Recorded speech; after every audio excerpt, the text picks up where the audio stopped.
Welcome to this guide on Kotlin coding conventions.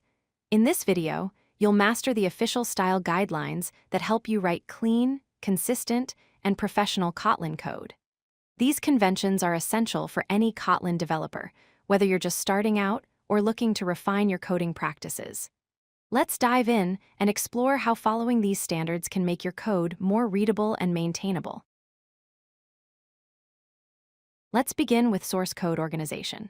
When structuring your Kotlin files, you can place multiple declarations in the same file if they are closely related.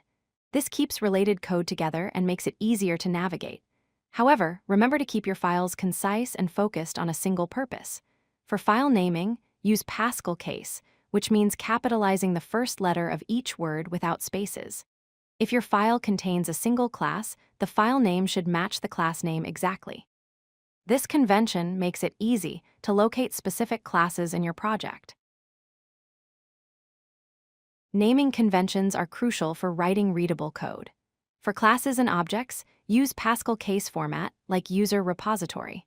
For functions and properties, use camel case, which starts with a lowercase letter and capitalizes subsequent words, such as getUserData.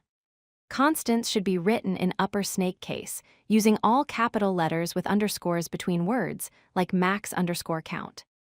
When you have backing properties, which are private properties that support a public property, prefix them with an underscore, like _elementlist.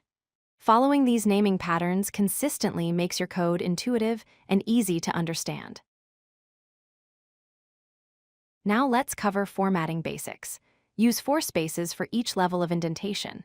This helps maintain clear visual hierarchy in your code.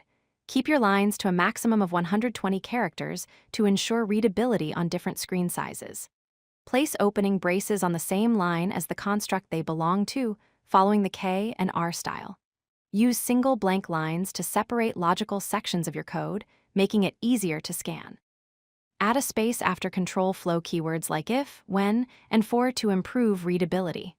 Finally, avoid wildcard imports. Instead, import specific classes to keep your dependencies clear and explicit. When organizing members within a class, follow this consistent order. Start with property declarations at the top. Next, include any initialization blocks using the init keyword. Then add secondary constructors if you have any. After constructors, declare your methods or functions. Finally, place the companion object at the end if your class has one. This standard ordering makes it easy for anyone reading your code to quickly find what they're looking for. It creates a predictable structure that developers can rely on across different Kotlin projects.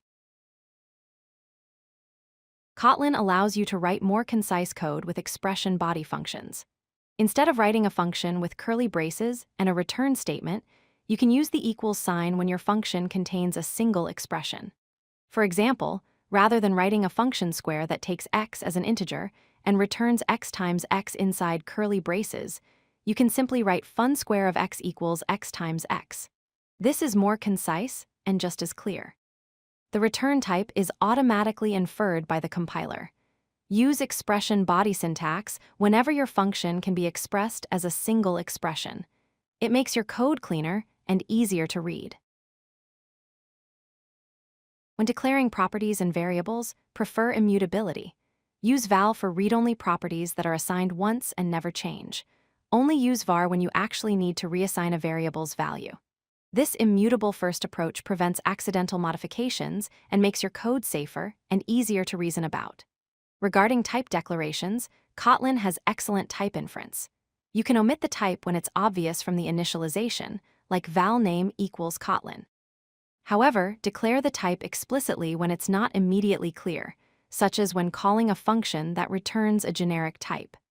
This balance between brevity and clarity helps keep your code both concise and understandable.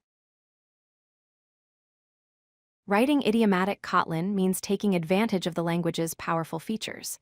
Use string templates to embed variables directly in strings with the $sign, like $name, instead of concatenating strings. Apply the Elvis operator, which looks like a question mark colon, to provide default values for nullable types. Use named arguments when calling functions to make your code self-documenting and easier to understand. Prefer the when expression over long chains of if else statements, as when is more readable and powerful for handling multiple conditions.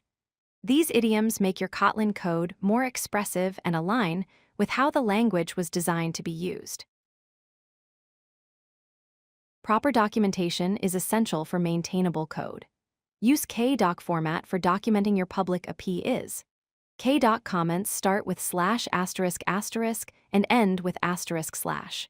Include a clear description of what your function or class does. Use the @param tag to document each parameter and the @return tag to describe what the function returns. For example, a function that adds two numbers should document both parameters a and b and explain that it returns their sum. Good documentation helps other developers, including your future self, understand how to use your code without having to read through the implementation details. Let's recap the key takeaways. First, follow consistent naming and formatting conventions throughout your codebase. This makes your code predictable and easy to navigate.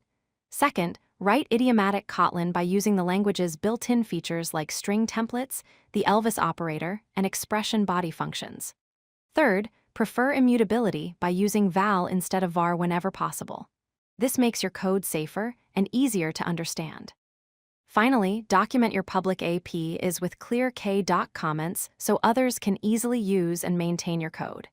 By mastering these conventions, you'll write professional Kotlin code that's clean, consistent, and maintainable. Thank you for watching, and happy coding.